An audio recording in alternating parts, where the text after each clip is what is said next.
Nick and Yana Cirilli were out partying on Friday night. She was eager to have a good time and indulged a bit more than usual in her favorite wine.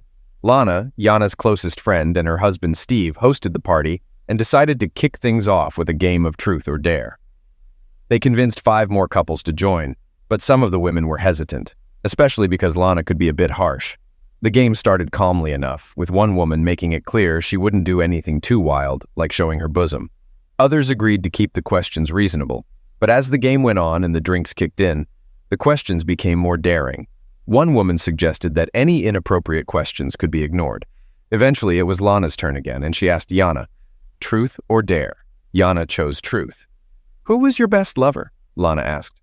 "I suppose it's Nick," Yana replied, influenced by the wine she had consumed. With a giggle, Yana added, "Just kidding." There was a collective sigh of relief. Lana teased Nick, saying, "Well, if you're not number one, you better fight for it." Nick's reaction was a mix of embarrassment and anger, evident from his flushed face. Yana quickly realized her mistake and tried to rectify it. She assured everyone she was just teasing Nick and that he truly was her best lover. Nick got up, muttered something about needing a beer, and left the game, not returning. Comments like, "Oh my God, Yana," and "Ouch, that's gotta hurt," filled the room. "I thought the dumb blonde stereotype was a myth, but damn, you just told your husband he's second best in front of everyone. Is he even second or is it worse?" Lana, supposedly Yana's friend, remarked. Yana attempted to get up, saying, "I was just kidding, damn it, I'm your friend." Lana suggested they all help calm Nick down. Feeling the urgency to fix things, even in her intoxicated state, Yana knew it wouldn't be easy to soothe her husband. She found Nick near the TV screen, not paying attention to the game. "I'm sorry, baby. I was just a little drunk. I thought it was funny, but clearly not." "Please, come back to the game. Let me make things right," she pleaded. "No, just stay away from me. I'm leaving," he replied, standing up to say goodbye to others nearby. Lana approached Yana, asking, "Where's he going?" "Home. I need to apologize before he leaves. I messed up big time. I'm really sorry," Lana said, about to catch up with Nick. "Let him go, please. Right now, he doesn't want to hear anything from any of us," Yana said, tears welling in her eyes. "That idiot. Stay here, I'll go find him," Lana offered. "No, Lana, don't. You'll only make it worse," Yana pleaded. "We joke around all the time. What's his problem? You didn't cheat, so why is he so upset about being second?" Lana chimed in, trying to be supportive, but Yana's response wasn't what she expected. Instead of agreement, sadness and shame clouded Yana's expression. Lana immediately caught on. "Oh my God, Yana, you did it. Please, don't say anything. If Nick thinks anyone else knows, my marriage will be over. Promise me, Yana, not a word. Not even to Steve," Yana implored. "All right, I won't say a thing. But once you're sober, we need to talk," Lana agreed. "I need to go home. He probably won't talk to me, but I have to try," Yana murmured quietly as she headed towards the backyard gate. Lana returned, declaring, "I'm taking her home to make sure she gets there safely." By the time Lana caught up, Yana had already disappeared through the side door of her house. "Yana!" Lana called out, but Yana just waved and disappeared inside. Yana immediately went upstairs, changed into a nightgown, and climbed into bed. She reached out to touch Nick's shoulder, hoping for a reassuring kiss. But he remained still, unresponsive. Running her nails down his back, she tried to elicit some reaction, but he stayed motionless. She thought she saw a tear escape from his eye. In a final attempt to ease the tension, she whispered in his ear, "Honey, I'm so sorry. I didn't mean it. I love you." But instead of acceptance, he snapped back, "Don't lie to me. I know what you said and what it means. Just go to hell and leave me alone." With that, he got out of bed, stormed into his den, and slammed the door shut. Yana cried herself to sleep. Morning came late, the events of the night keeping her from her usual early start. The kitchen was bare, no coffee brewing, no dishes in sight. It was clear Nick had left in a hurry. Avoiding a face-to-face encounter, Yana felt a deep sense of sadness. Her guilt weighed heavily on her, her mind replaying the hurtful truth she blurted out in a moment of drunken candor. "Actually, no," she had said loud enough for everyone to hear. Their friends couldn't mistake the implication. It seemed far from a playful tease. She hoped that offering a genuine apology and sincere reassurance would convince her husband that her remark from yesterday didn't matter. Unfortunately, her apology was insincere.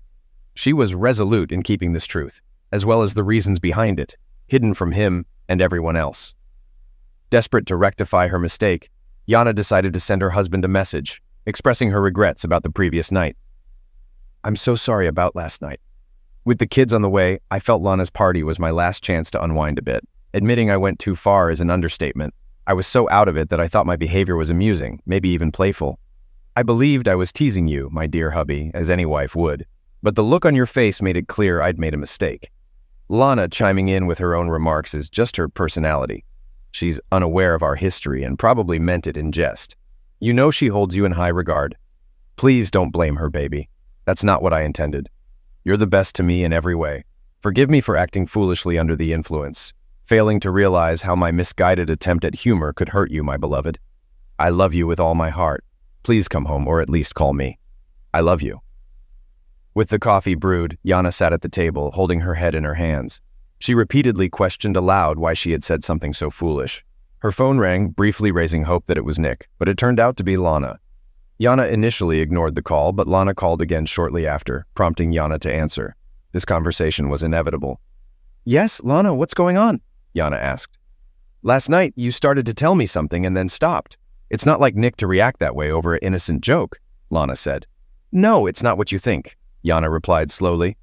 I'm coming over, Lana decided. No, that's not a good idea, Yana protested. Just put on the coffee. I'll be there in 10 minutes, Lana instructed, not waiting for a response before hanging up. 7 minutes later, Lana walked in through Yana's side door to find a cup of coffee waiting for her on the table, made just the way she liked it. All right, spill it, Lana demanded. Lana, I can't. How long have we been best friends? Haven't I always had your back? Yana pleaded, overwhelmed with guilt and needing someone to confide in. First, swear to me you'll never breathe a word of this to anyone, not even Steve, Yana insisted. Yana, I swear I won't tell a soul. This stays between us. Swear on your children's lives. Oh Lord, what have you done, baby? All right, I swear on my children's lives. I won't breathe a word of this to anyone, Lana vowed, making a solemn promise. This happened 5 years ago, even before we moved here. The insurance company I worked for had a great year and threw a Christmas party a few days before the 25th. Nick was supposed to attend, but his brother had a small fire at his house, causing chaos. My husband and his truck were called to help. Despite my insistence that I didn't need to go, Nick urged me to enjoy myself with my colleagues while he went to assist his brother. I felt obligated not to miss out since I was the executive overseeing this year's holiday parties, including cleanup and office restoration. Afterward, I prayed that I insisted on helping with the fire damage instead of getting ready for the party. I hesitated. Initially, I wanted to make my husband proud. The skimpy black dress, daring bra, and thong were meant to impress and show off as the hot wife. The outfit choice puzzled me since I didn't consider alternatives. My first mistake was deciding I still wanted attention from other men and wearing a provocative outfit, even though Nick might be annoyed seeing how I dressed for the party, especially since I was going alone with a coworker. Got it, Lana exclaimed. Lana quickly caught on, particularly with a coworker. Yana reiterated, it was all much worse. All right, spill it, girl. Tell me everything, from the beginning, every detail, Lana demanded. Okay, damn. I've never said this out loud before. The party was typical. Everyone was merry, drinks were flowing, and some guys were taking advantage of single women under the mistletoe. As the night progressed, I found myself in the company of single girls, which wasn't surprising since my husband wasn't there and I was dressed provocatively.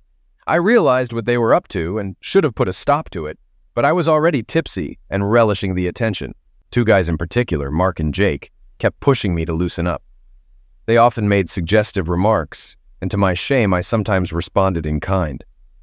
Looking back, I understand I was too flirtatious with men at that time, and I regret not considering the consequences sooner. They kept urging me to do things that wouldn't pass my husband's approval. I knew what I was doing, and worse, I convinced myself that a little fun wouldn't hurt. After all, Nick would never find out, right? They led me to places where others couldn't see.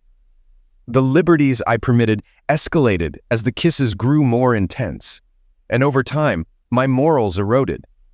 Their boldness increased as they realized my symbolic resistance vanished, especially when the likelihood of being caught decreased.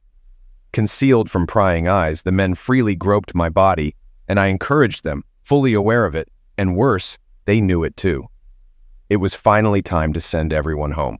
As the one in charge, it fell on me to usher them out, albeit after they assisted in cleaning up.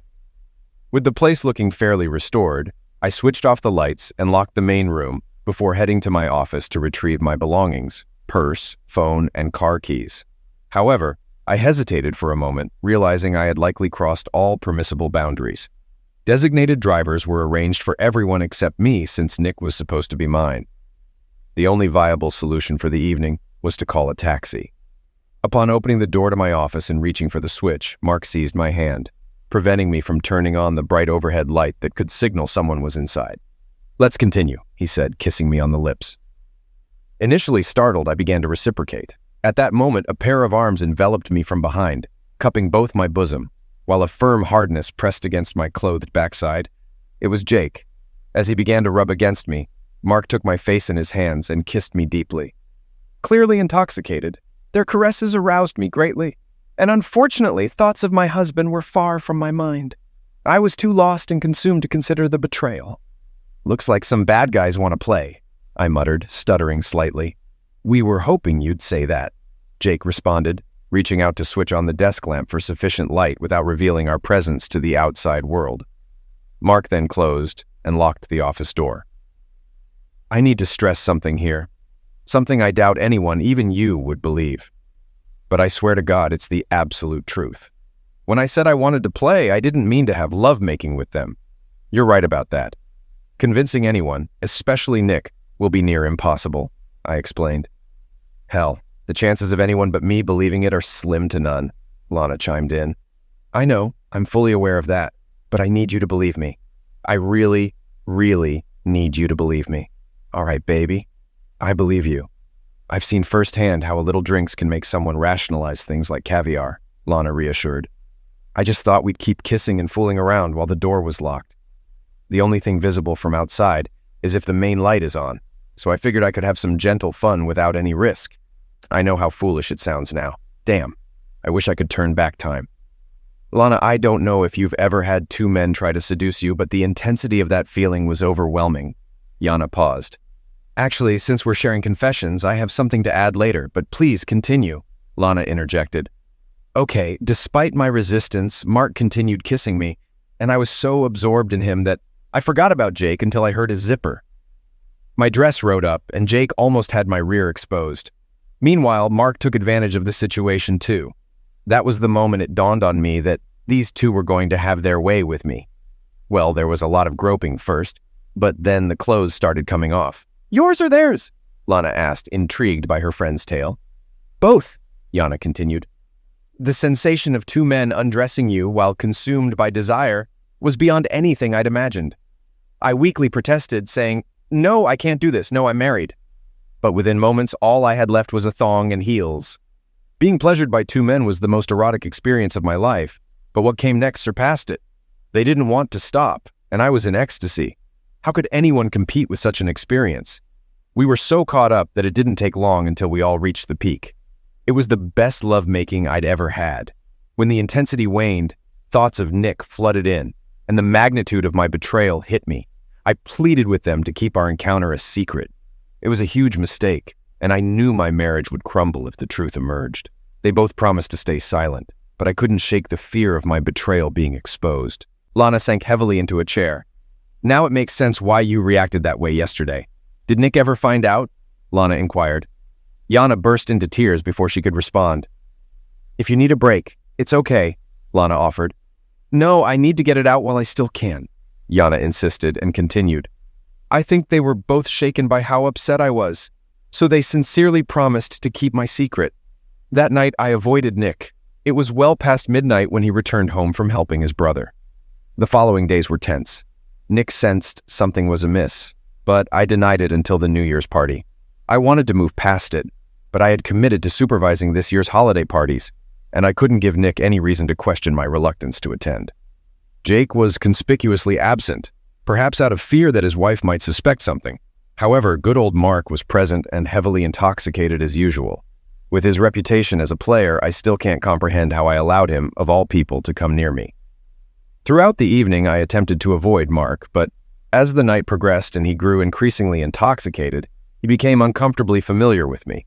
So much so that my secretary, Cindy, pulled me aside and cautioned, Be careful, your husband is here this time. Her emphasis on this time did not escape my notice. My God, how many people suspect something? I tried to keep my distance from Mark, but by the end of the night, he seemed determined to flaunt my discomfort in front of my husband. When Nick went to the bar for some drinks, Mark seized the opportunity to approach me, grabbed my hand, and insisted, "Come on, baby, you haven't danced with me yet." Panicked, I emotionally refused. As Nick returned from the bar with our drinks, Mark remarked, "You weren't so resistant at the Christmas party." Gripping my hand, attempting to coax me into dancing with him, I recoiled and demanded Mark remove his hands from me. I was terrified, unsure of how much Nick had overheard. An embarrassed expression crossed my husband's face, quickly replaced by anger. In an effort to defuse the situation, I informed Mark that the bar was closing. However, he insisted on another drink. With Cindy nearby, I shot her a pleading look and signaled for her to take my place. Understanding my predicament, she gestured towards my husband and then nodded towards the door.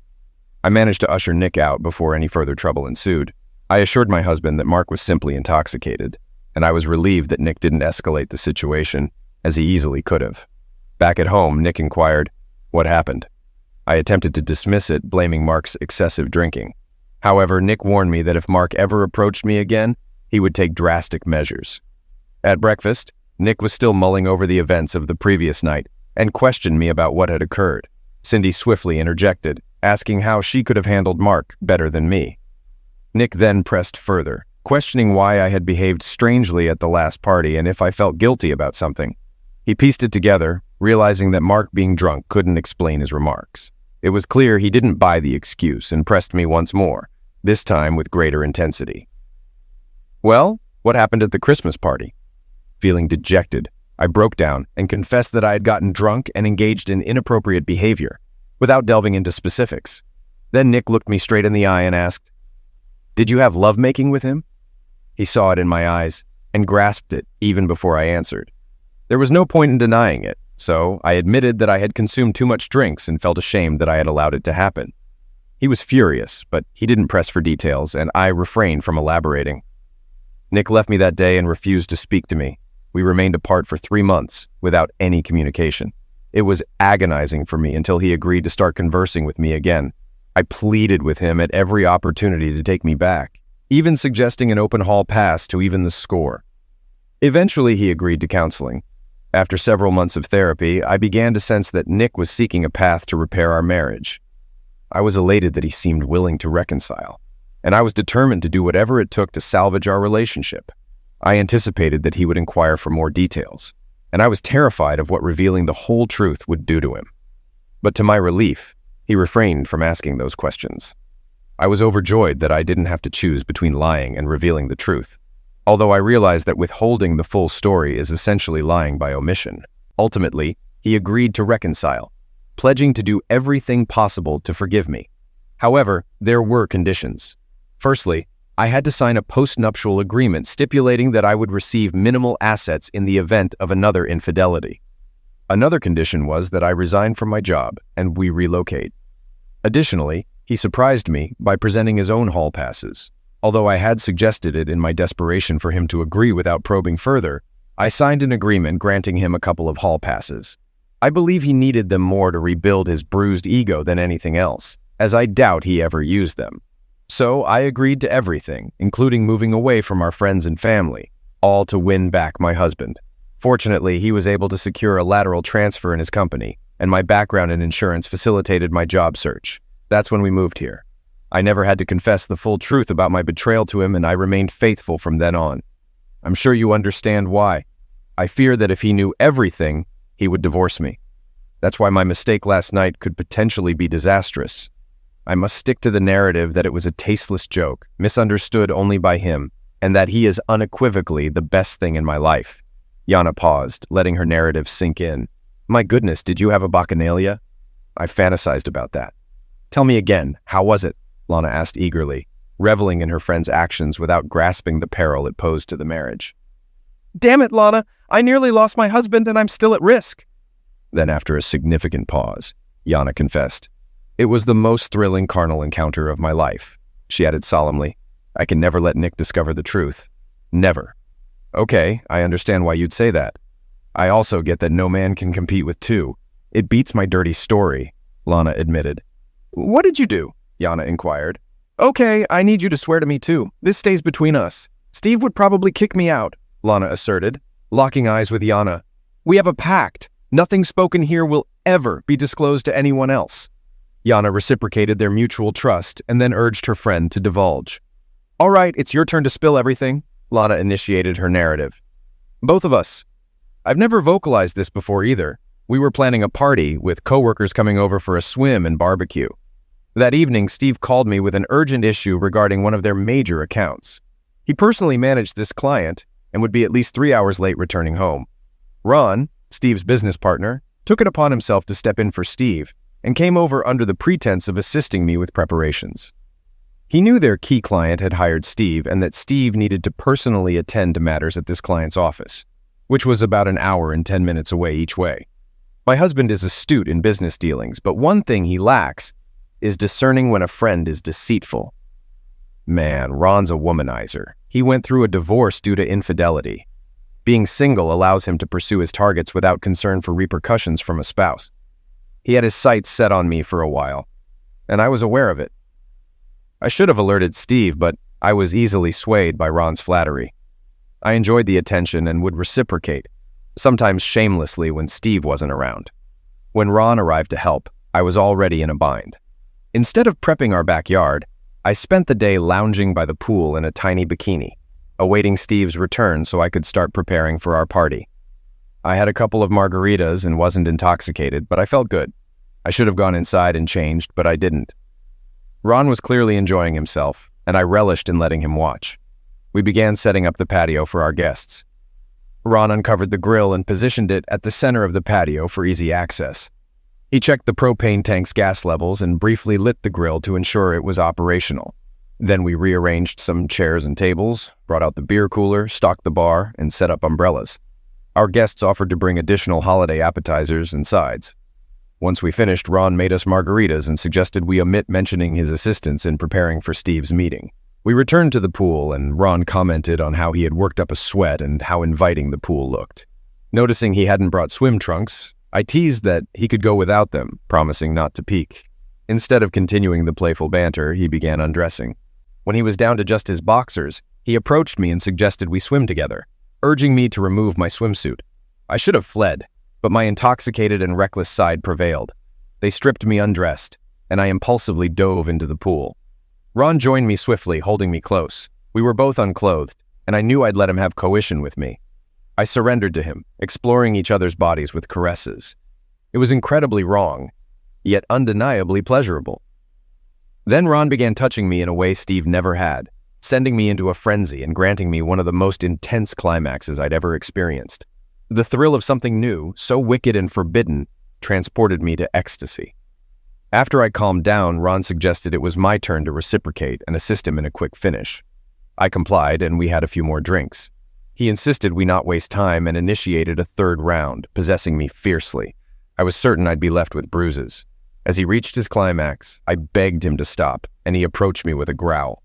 Tears streamed down my face, feeling hurt and ashamed of betraying my husband. That night, I had to conceal my bruises from Steve, pleading with Ron not to disclose our encounter. He warned that if Steve discovered the truth, it would spell trouble for both of us, so we agreed to remain silent. Thankfully, he hasn't attempted to repeat our escapade. I'm relieved and resolved never to cheat again, regardless of the circumstances. However, we still communicate frequently and play golf together a couple of times each month. Since Ron tends to boast, I'm constantly anxious he'll reveal my secret. Steve mentioned that Ron keeps boasting about some wild woman he slept with, but won't divulge her identity. I'm certain he's describing our encounter. The scoundrel is probably relishing in discussing his exploits with his oblivious spouse. If Steve ever learns that Ron is bragging about me, I fear he'll lash out at us both, and perhaps rightfully so. With these words, Lana concluded her harrowing tale. Later that day, Lana phoned Yana. Hey friend, is everything back to normal? No, Lana, I haven't heard a peep from Nick. 5 years later, I thought we had moved past it. Have you ever heard about this guy, Mark? Lana inquired. No, but my mom mentioned a coworker named Mark who got roughed up pretty bad when he left the bar. Do you think it was Nick? I'm not sure. I'm too scared to ask. Plus, I never want to reopen old wounds and cause him more pain. That's why it's so awful that I messed up last night and made him relive it all over again. I'm really worried. He won't leave you, honey. He loves you too much. He's just hurt, reliving the fact that you cheated on him. Look, he's already forgiven you for what he knows about. He'll come around. Trust me.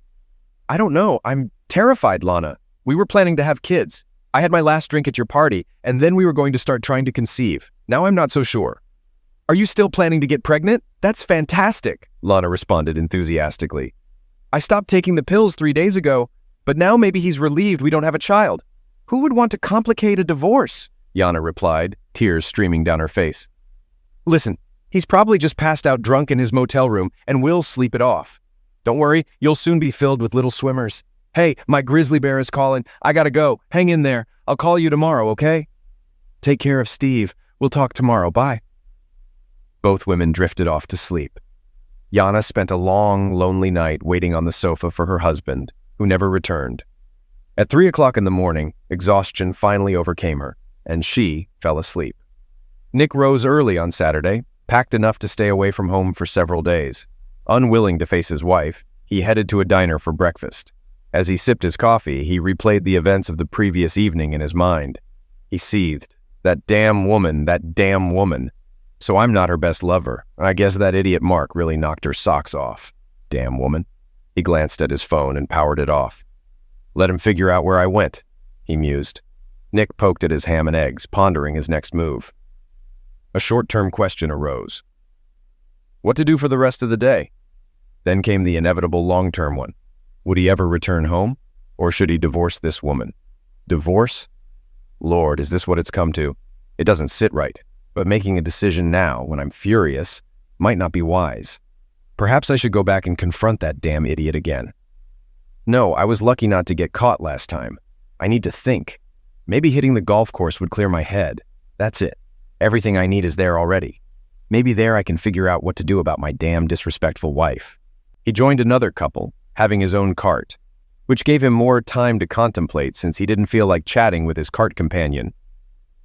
After the match, he had a couple of drinks, and the first bright spot of the day was seeing his favorite bartender, affectionately known as Susie Q. Susan Bryant was her real name. They always bantered back and forth, flirting playfully. Despite the flirtation, he never attempted to seduce her. Their suggestive exchanges were merely playful conversations. He assumed she was just trying to boost her tips, which indeed worked. Susie Q immediately sensed that Nick's usual carnal banter was absent, and that something was troubling him. When the other golfers left, Nick felt it was the right time and place to continue drinking.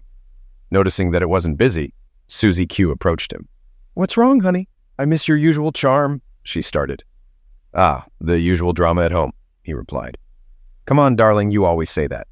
You can confide in me about anything, sweetheart. That's what I'm here for." Last night, during a game of truth or dare, my wife announced to me and everyone else that I wasn't the best lover she's ever had, he confessed. Damn, is she upset with you or something? I don't believe for a second that's true about you. The way you flirt with me all the time gets me going, she chuckled. I wish you meant that. I need a hot woman to help me relax a bit, he lamented. Do you think I'm hot? She asked, giving him a seductive smile. Hell yes, but I know I'm just a customer and you're doing your job. I get it, I don't stand a chance with you, he replied. She looked him straight in the eyes and said, You do have a chance. This caught Nick off guard. I wish you'd take seriously that you have a chance. A few years ago, my wife messed up. She got drunk and cheated on me with some idiot. After a lot of soul-searching and therapy, I agreed to take her back, but under certain conditions. One of them was for me to have a couple of hall passes to even things out. She gave you free passes to be with other women? Is that for real? Asked Susie. That was the deal. It's even in writing, he confirmed. I'll never tell my husband he's not the best lover. Whether it's true or not, it's just not something you say carelessly, she declared. Nick, I'm off at 5. If you want to cash in one of those passes, be here, Susan said, observing more golfers entering the room before leaving Nick to ponder her proposition. As she tended to her new customers, Nick thought to himself, God, I always thought she was just humoring me because I tip well. Maybe she was actually offering me something more. Well, Yana agreed to the passes, and Susie Q might be able to give me what I need to regain my confidence. It was 3 o'clock in the afternoon, 2 hours before her shift ended. Nick decided against sitting in a bar, getting drunk, and deliberating on his next move. Instead, he dropped two $50 bills on the counter, totaling $58 to settle the tab, waved to Susan, and said, "I'll be back." He couldn't shake Susie Q's best attributes from his mind. She possessed eye-catching 36D bosom that drew everyone's attention. Susie Q herself was a stunning woman, several years his senior but didn't look it. To add to her allure, she had a voluptuous and appealing rear. Considering his options, he muttered to himself, "Yana never felt the agony of betrayal, the unbearable pain I had to endure. Perhaps she wouldn't be so promiscuous if she had experienced what I did. To hell with it. I'm going to shower, change, and return to the bar at 5 to see if Susie Q is serious or not." At 4:45 p.m., Nick returned to the bar, and Susie couldn't help but smile broadly. She poured him a whiskey and cola, placing it in front of him, and remarked, "After that last tip, this one's on me." She added, "Bill's here to take over the bar. Just give us a moment to close out the register and I'll be ready to go. I'm famished. Any ideas on where we'll dine?" As she prepared to leave, Nick phoned and reserved a table at one of the city's finest restaurants. During dinner, he attempted to steer the conversation toward Susie, but she sought a more thorough explanation of why he chose to ask her out. He divulged everything he knew. She revealed only that she was divorced, had been a flirtatious wife, and that this contributed to the demise of her marriage. After dinner, they ventured to a dance club, imbibed a few drinks, and danced. During the third dance, with her holding him tightly, she proposed, "Listen, I understand you're trying to be a gentleman, not rushing straight into bed, but I've made my intentions clear. How about we leave here together?" Without further debate, the bill was settled, and they headed to her apartment. "Care for a drink while I slip into something more comfortable?" she inquired. Nick simply smiled and accepted her offer. As she disappeared into the bedroom, his breath caught in his throat. He managed to utter, "My God, you're stunning." She emerged wearing a Steelers jersey and nothing else. She reached up, placing her hands on the back of his head, drawing him into a passionate kiss. "I'm glad you approve," she murmured as she guided his hand to her most carnal area.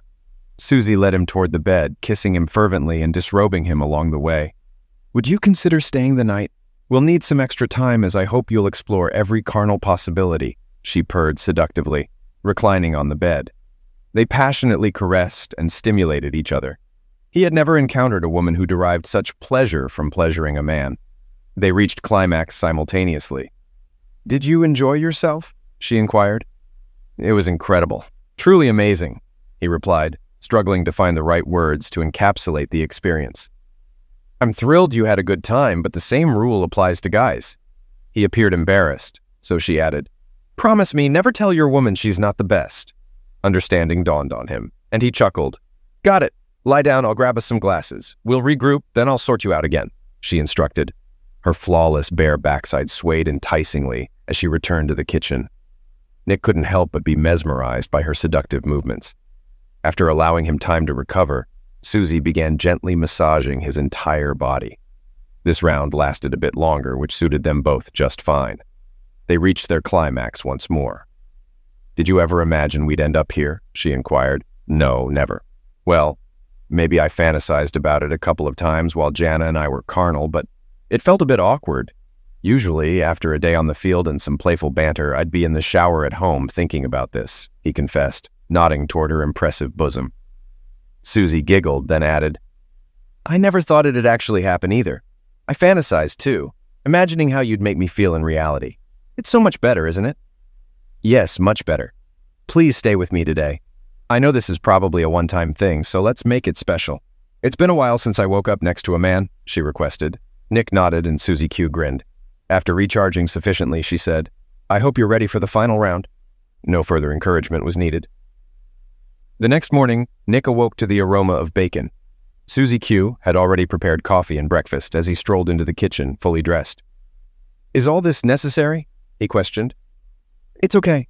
I wanted to go all out," she reassured him with a smile. "Susan," he began, "don't apologize. I know you still love your wife. I'm mature enough to understand. I wanted you just as much as you wanted me last night," she interjected, cutting off his apology. "Besides," she continued, "I'm not cut out for monogamous relationships, which is actually why I got divorced. I thought it was your husband, that he was the biggest fool alive. He was basically an idiot and had issues with being faithful, but he had his moments. We mutually decided we didn't want to be married."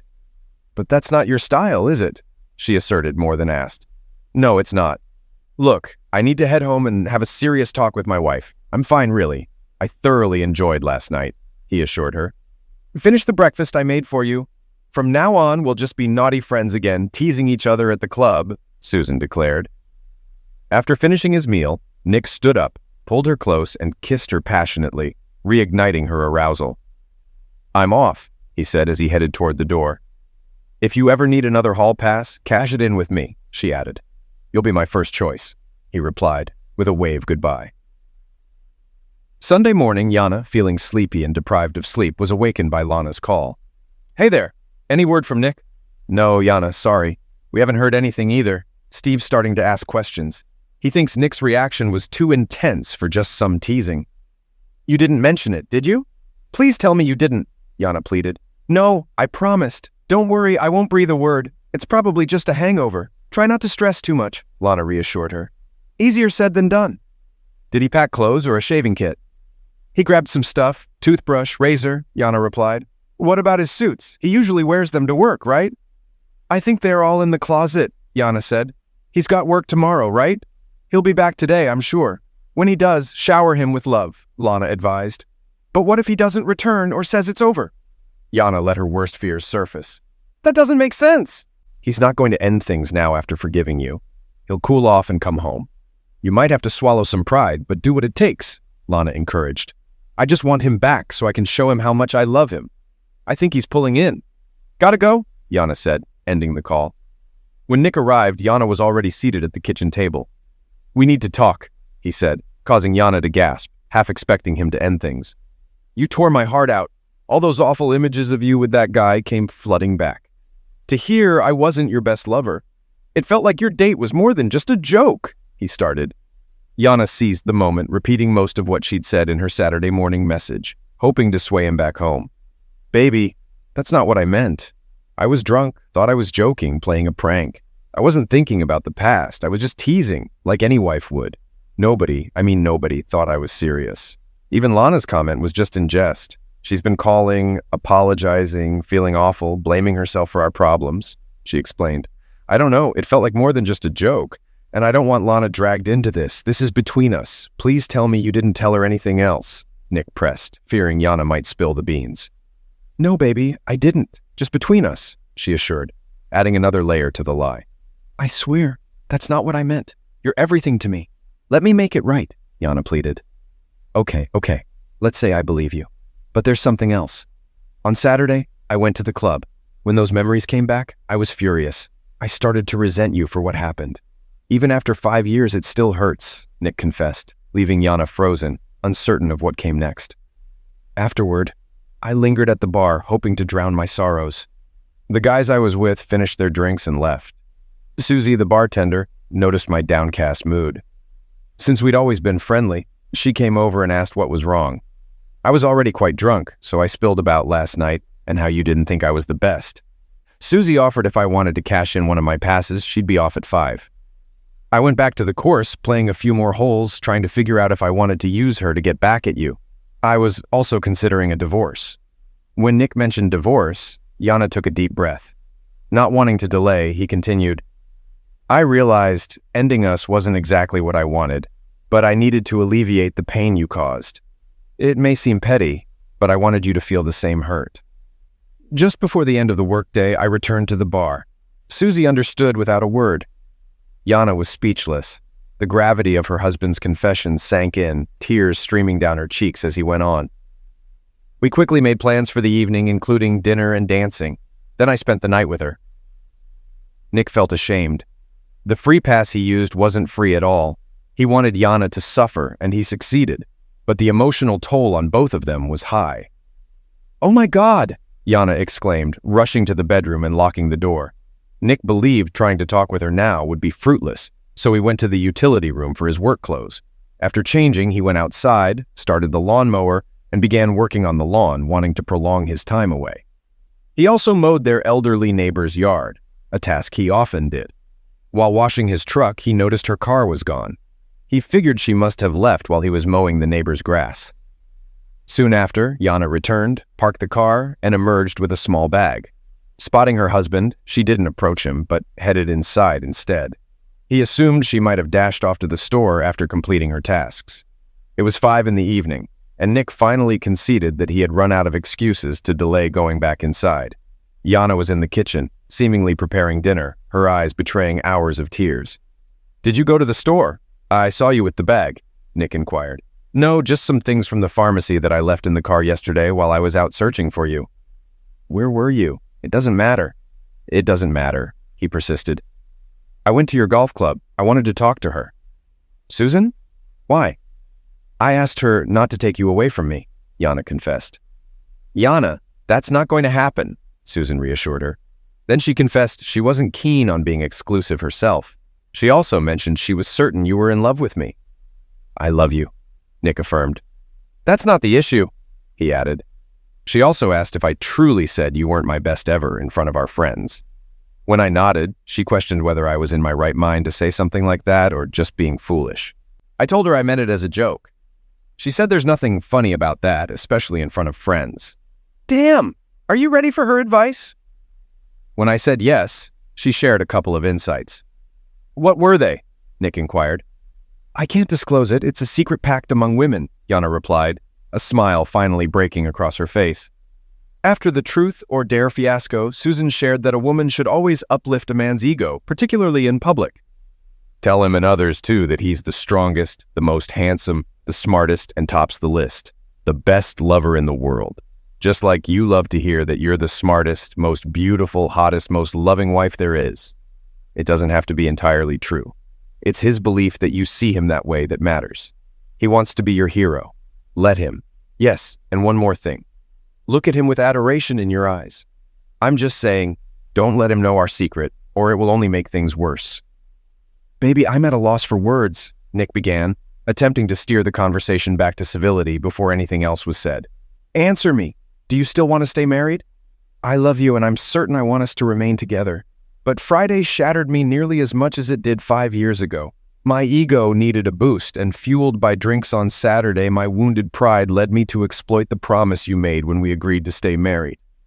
I understand what I promised. 5 years have gone by, and I thought we no longer needed to settle the score. Baby, He started, but Yana cut in. "No, don't apologize. I made this agreement. I just didn't anticipate how much it would hurt if you chose to act on it. Nikki, I'm so sorry for causing you this unbearable, enduring pain. I feel awful imagining you in her bed, doing to her what should only be done with me. This mess we're in is my fault. I have to own up to it. I'll accept the consequences of my mistake. I just want to remain your wife."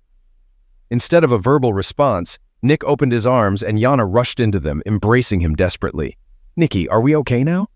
"I agreed to a few hall passes, but I don't think I can handle it.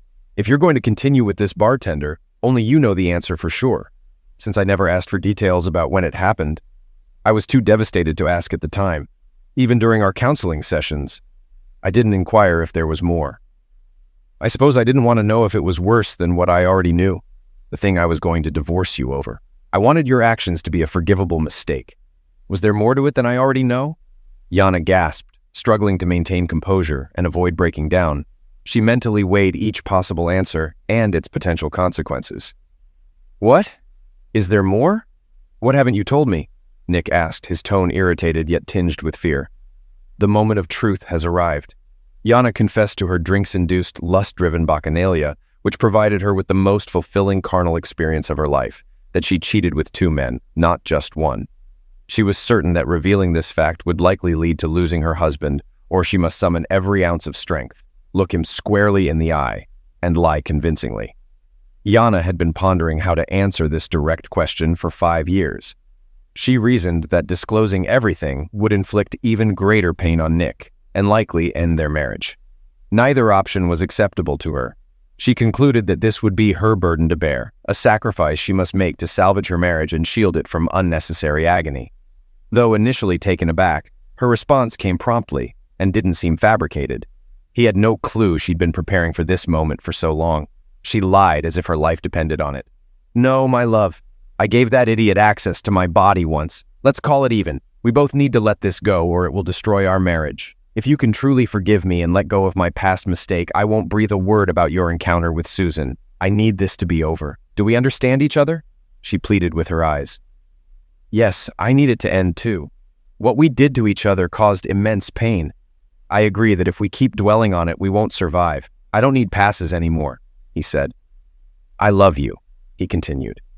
I love you more than you realize. I'll never again make you doubt that you're my best at everything, she replied.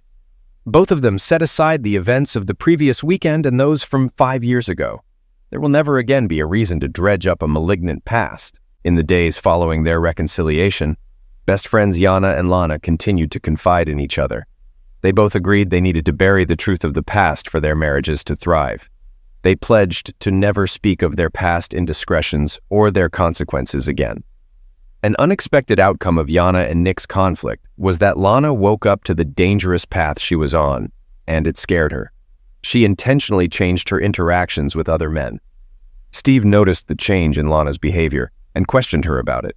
She explained that she realized she had been taking him for granted and was determined to fix their relationship. Steve also noticed an increase in the frequency and intensity of their carnal encounters. Was Susie Q's wise advice passed on to Lana? 3 months after their reconciliation, Yana's birth control failed, and she became pregnant. Nick was overjoyed. Their new chapter as a loving family began without looking back. A year after the Truth or Dare incident, Ron got blackout drunk while golfing with Steve and revealed his affair with Lana. Steve's reaction was immediate. He punched Ron, knocking him to the ground. Ron's golf bag was thrown off the cart, leaving him on the 16th tee. Returning home, Steve confronted Lana, who immediately confessed and begged for forgiveness. Steve moved out for several months, weighing his options. Ron and Lana had agreed that it would be detrimental if Steve found out about the affair.